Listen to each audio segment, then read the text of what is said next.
खैरपुर से सदरुल आशारी की तफसीलात के मुताबिक जिला भर में जिंदा मुर्गी और गोश्त की किल्लत के बायस मुर्गी और गोश्त के दाम आसमान पर पहुंच गए।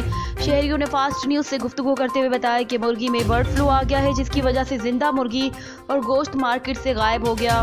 शहरियों ने हुकाम बाला से मुर्गी का दाम मुनासिब करने के लिए इकदाम उठाने का मुतालबा किया, जबकि गोश्त फरोख्त करने वालों का कहना है कि मुर्गी पंजाब से आती है। सिंध के मुर्गी फार्म और शेड में मुर्गी दस्तियाब न होने की वजह से जिंदा मुर्गी 225 रुपये और गोश्त 375 था 430 रुपये में फ़रोख्त हो रहा, जबकि पकवान सेंटर वालों का कहना है कि बॉयलर मुर्गी और गोश्त महंगा होने की वजह से शहरी मुर्गी के गोश्त के बजाय चना और सब्ज़ी के साथ बड़े जानवर का गोश्त को तरजीह दे रहे हैं।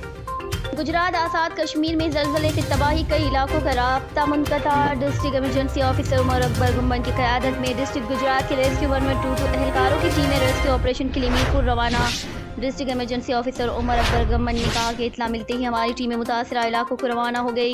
रात गए district emergency officer Umar Akbar Gumman और उनकी टीमें सर्च ऑपरेशन करती रही और मुख्तलिफ इलाकों और गाँव में फंसे अफराद को तिब्बी इमदाद देते हुए अस्पताल मुंतकिल कर रहे हैं। इस हवाले से उन्होंने कहा कि हमारे पास तिब्बी इमदाद के हवाले से सहूलियात हैं, जिससे मुतासरा अफराद को तिब्बी सहूलियात फराहम की जा रही हैं। District emergency officer Umar Akbar Gumman ने कहा कि हमारे पास बैकअप पर टीमें मौजूद हैं। इसके साथ साथ दीगर शहरों की रेस्क्यू 1122 की टीमें भी मुतासरा इलाकों में मौजूद हैं। चन्नू से हाफिज एहसन अब्बास आराई की तफसीलात के मुताबिक doctor Fazlur Rehman Bilal district health officer Khanewal ने अचानक तलम्बा शहर का विजिट किया और तलम्बा में मौजूद कबाड़ खानों और मुख्तलिफ दुकानों का विजिट किया और डेंगू के मुतालिक आगाही दी और हिफाजती इकदाम के बारे में हिदायत की। बाद रूरल हेल्थ सेंटर तलम्बा का भी विजिट किया। रूरल हेल्थ सेंटर तलम्बा के senior medical officer doctor Asif इमाम और दीगर स्टाफ के हमरा डेंगू से बचाव के मुतालिक आगाही वॉक का अहतमाम भी किया गया।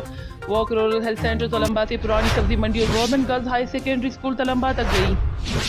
अफसोसनाक खबर शामिल करते हैं डिस्ट्रिक्ट नारोवाल से, जहां सियालकोट सा पसरू रोड पर वाक़ इस्लाम सेंटर अस्पताल में डॉक्टरों की गफलत और इंतहाई लापरवाही की वजह से 20 साला नौजवान खुर्रम रफ़ीक हलाक। डॉक्टरों ने खुर्रम रफ़ीक के नाक का ऑपरेशन करने के लिए बेहोशी का इंजेक्शन लगाया, जो कि उसकी मौत का सबब बन गया। मुजाहिरीन का शदीद एहतजाज और तोड़फोड़ करके अस्पताल के शीशे और मुख्तलिफ अशिया मुकम्मल तौर पर तबाह कर दी। मुजाहिरीन ने चौक ब्लॉक करके शदीद एहतजाज करते हुए कहा कि हमारी वज़ीर सेहत डॉक्टर यास्मीन राशिद, वज़ीर आला पंजाब और वज़ीर आज़म पाकिस्तान से अपील है और दरख्वास्त है कि इन डॉक्टरों के खिलाफ फौरी एक्शन लिया जाए और कार्रवाई की जाए ताकि मज़ीद जानी नुकसान से बचा जा सके।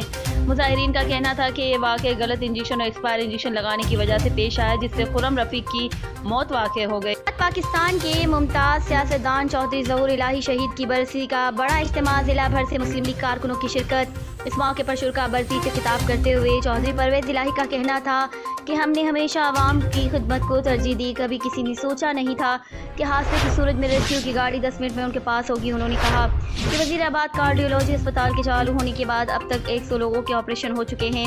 हम इस अस्पताल को 200 बेड तक लेकर जाने किसी को ख्याल आया था कि एक एम्बुलेंस आएगी 7 से 10 मिनट में उठा के ले जाएगी, वहाँ दवाई भी फ्री होगी।